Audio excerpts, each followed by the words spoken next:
Welcome back. Let's continue informing you. You're watching Checkpoint. Now, experts say climate change continues to impact human lives and health. Extreme weather and climatic events such as drought and floods have denied many access to healthcare. They warn that the impacts of these extreme weather events affect women and children more. In the following report, Gloria Milimu explains how recent floods in Tana River County affected maternal health services among women in Tana Delta sub-county. It is yet another home visit for this nurse from Sarah Dispensary in Tana Delta, Tana River County. The visit includes checking on a mother and her baby in this idyllic village located in the remote parts of Abaganda sublocation.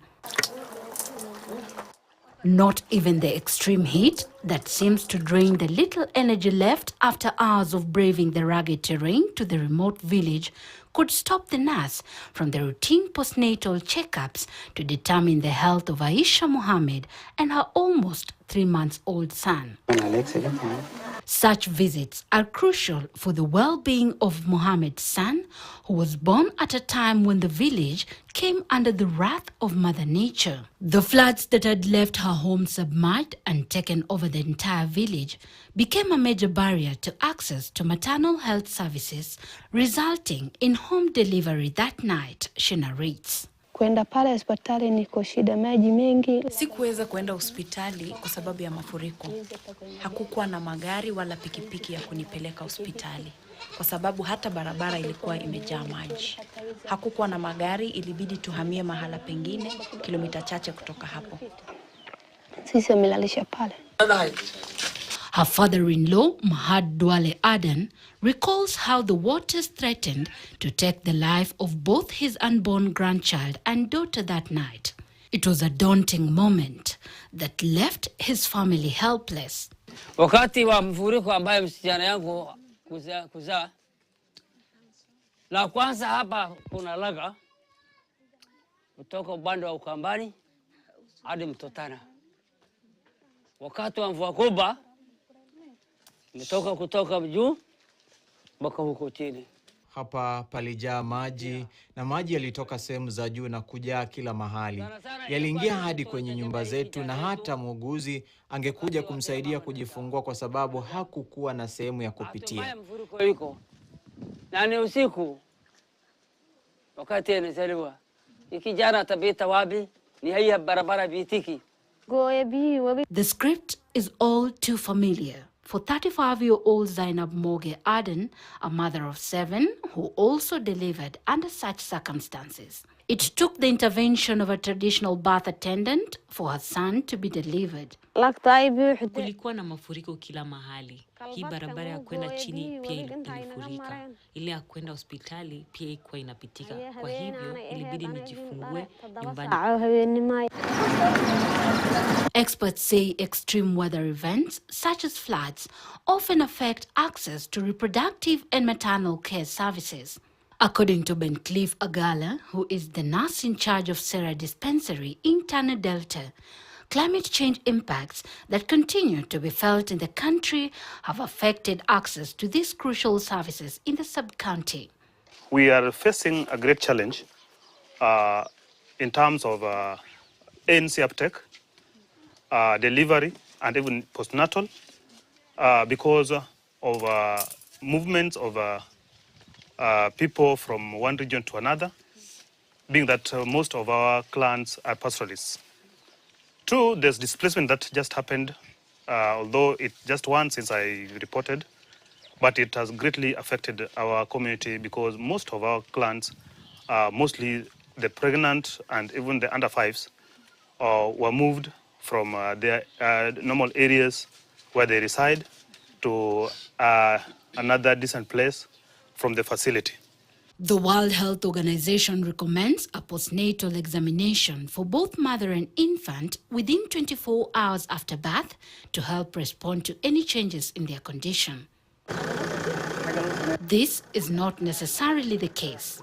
Many women like Aden and Mohammed constantly battle risks posed by extreme weather events due to climate change, among other factors like nomadic pastoralism, which is a way of life for many living in these parts of the country. Most mothers, due to poor maternal nutrition, you find that most of them are having anemia. Some of whom have very small babies who are born before their time. So any mother who gives birth while she has anemia, we are at risk of having PPH. The global climate crisis is one of the pressing problems the world is grappling with. Kenya, just like many countries, experienced its worst ever drought that hit most counties in the north, including Tana River. The heavy rains that followed thereafter left a trail of destruction in its wake. In counties like Tana River, the recent floods made it impossible for expectant mothers to access maternal health services, forcing over 10 women from Tana Delta sub-county to deliver at home, according to Fedi Sanita, the coordinator of reproductive health services in the sub-county. Some facilities had to close down, like almost 8 of them.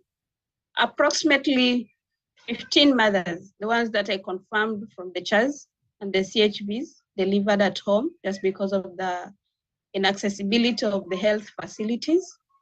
And for those who delivered at home, I know I was informed of around 2 who had fresh stillbirths. These home deliveries under unskilled personnel, according to Sanita, have largely impacted on the county's maternal health indicators. We end up having more FSBs, that is the fresh stillbirths, during this period of time, because the mothers cannot come to the facilities. And on top of that, our mothers usually have, some of them or most of them, especially the Cushites, they undergo FGM. So delivering at home with an unskilled person, they risk both the mother and the baby. The mother may have that difficult delivery, sustain some tears. Sensitization of the community on the importance of delivery in health facilities, she says, is key in averting mortalities that occur during or after delivery. Her counterpart Agala echoes her sentiments. He adds that there is need to also increase the number of health workers and health facilities in the county in order to meet the health demands of the community, especially maternal and child health services. Sarah is serving a population of over 7,000. The 7,000 women of reproductive age scales at 23 point something, translating to 24. So that is the number that I should be attending to in a month. But in my case, I attend to less than 15 because of distance, the wild animals, illiteracy, and even poor seeking medical behavior. But it got worse during these floods because the distance even prolonged. Kutembea kina mama mjamzito ni shida sana. Kuzaa mama, sisi tunasema ni mtu kutema mate. Dakika moja hii iko afya, dakika hii baadaye kidogo mama karibu sasa anashika kuzaa. Na ni usiku wa manane. Utatembea kuvipi?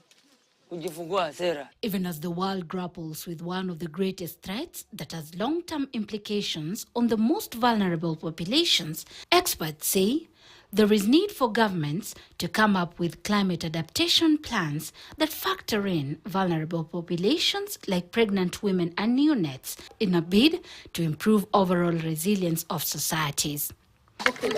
Gloria Milimu, KTN News. KTN News.